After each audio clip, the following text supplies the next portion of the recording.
Quantas vezes me arrependo, quantas já me arrependi, quantos erros eu cometo, quantos erros cometi, quantas vezes de joelhos vim ao Pai pedir perdão,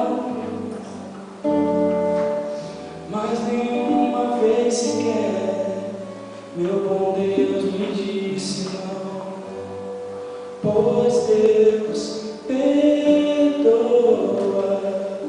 e não olha para trás, sua voz ecoa, filho, vai, não peques mais.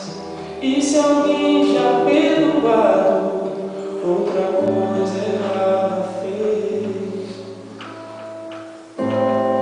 Jesus, com sua graça, o perdoa outra vez.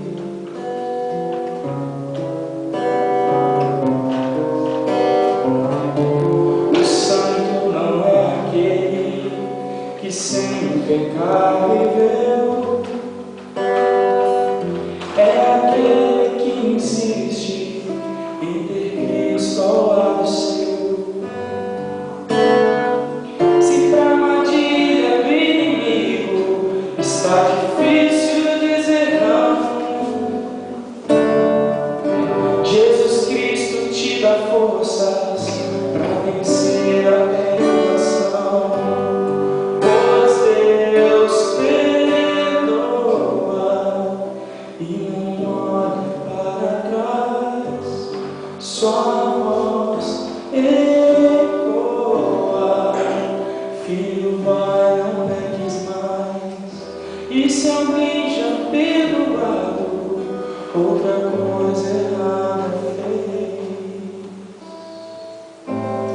Jesus, com sua graça, o perdoa outra vez, pois Deus perdoa e não olha para trás, sua voz ecoa, filho, vai, não peques mais.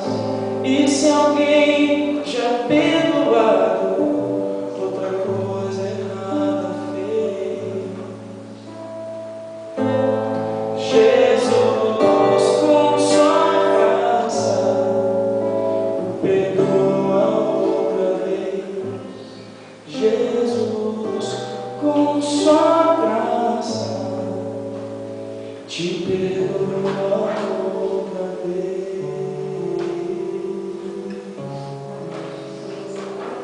Tome essa decisão definitiva ao lado de Deus. Decida o seu futuro hoje. Eu quero que você tome uma decisão a mais hoje.